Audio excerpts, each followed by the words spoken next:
میاں صاحب جا رہے ہیں آل پارٹیز کانفرنس میں؟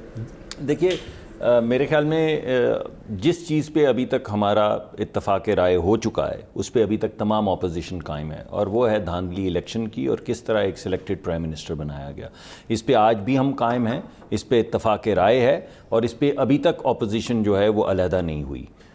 یہ جو معاملہ ہے یہ بھی سامنے آئے گا، ہم اس کے اوپر تمام پارٹی مشاورت کرے گی۔ پارٹی کے صدر اپنا شہباز شریف صاحب بھی ہیں، وہ بھی آ رہے ہیں اسمبلی کے اندر، ان کو بلایا گیا ہے دوبارہ، تو اس میں مشاورت ہو جائے گی اور فیصلہ کر لیا جائے گا۔ کب تک فیصلہ کریں گے؟ فیصلہ جلد ہو جائے گا، بہت جلد ہو جائے گا۔ لیکن میں کچھ ایک اور بات، آل پارٹیز کانفرنس میں اگر نواز شریف نہیں جاتے تو اس کا اسکیل ڈاؤن ہو جائے گا؟ کوئی اسکیل ڈاؤن نہیں اور ہوگا۔ اگر ڈیلیگیشن جاتا ہے تو وہ اور ہوگا، میاں صاحب جائیں گے تو اور اس سے ہوگا۔ پہلے بھی پیپلز پارٹی کی طرف سے بھی کئی دفعہ ڈیلیگیشنز آئے ہیں، کئی دفعہ ہیڈز آئے ہیں، دیکھیں بڑے رسپانسبل زرداری لوگ نواز بیٹھ شریف کے۔ اکٹھے بیٹھے ہوں تو وہ اور امپیکٹ ہے، لیکن آپ اگر وہاں پر آپ ڈاکٹر مصدق ملک کو بھیج دیں نمائندے کے طور پر، جی میں تو خیر آپ اسے کوئی ایسی میری حیثیت نہیں ہے، لیکن میں آپ کو یہ پارٹی کہہ کا رہا کوئی بھی ہوں نمائندہ کہ جائے، فیصلہ جو ہے میاں صاحب خود نہ ہو تو اس کا ایک اور اثر ہوگا۔ نہیں، میں نے تو آپ سے بالکل اس بات پہ تو کوئی میرا آپ سے کوئی ہے ہی نہیں۔ تو آپ کی کوئی آفٹر تھاٹس کی وجوہات کیا ہیں؟ میں جاننا چاہ رہا ہوں۔ نہیں، کوئی آفٹر تھاٹ نہیں، میں تو آپ کو کہہ رہا ہوں کہ ہم فیصلہ کر رہے ہیں، بہت جلد آپ کے سامنے آ جائے گا۔ اس میں کوئی آفٹر تھاٹ نہیں ہے، کوئی پری تھاٹ نہیں۔ کل یا پرسوں؟ کل پرسوں کے 2 دن میں آ جائے گا۔ لیکن میں ایک بات کرنا چاہتا ہوں، دیکھیے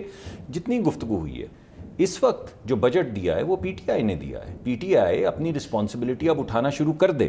60-80 دن ہو چکے ہیں ان کو آئے ہوئے۔ بجٹ سے یہ پولیٹیکل سائیڈ پہ چلیں، ذرا میری بات آگے سائیڈ کے اوپر جو نہیں، دیکھیے میں آپ کو بتاؤں کیا ہوگا۔ یہ جو انہوں نے ٹیکسز لگائے ہیں لوگوں پہ، آپ کے خیال میں لوگ نہیں چیخیں گے؟ یہ کہہ رہے ہیں یہ پرانی حکومت کا کیا ہے۔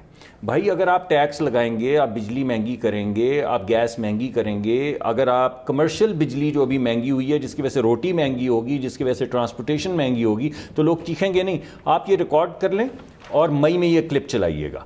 جو لوگ 40 سے 45 ہزار روپے، 40 سے 45 ہزار یعنی 30 ہزار سے 45 ہزار یا 50 ہزار روپے تک کماتے ہیں، ان کا یہ جو ان کا بجٹ اور بجلی کے نرخ ہیں کمر توڑ دے گی۔ میں آپ کو ابھی بتا رہا ہوں، جو بندہ کھولی میں بھی رہ رہا ہے وہ 10-12 ہزار روپیہ گھر کا کرایہ دے رہا ہے، اگر اس کے 3 بچے ہیں اور وہ بیکن ہاؤس میں سٹی سکول میں نہیں، 2-2 ہزار والے جو محلے کے سکول ہیں ان میں بھی جا رہے ہیں، تو 10 ہزار اس کا وہ بچوں کا خرچہ ہے، 20 ہزار ہو گئے۔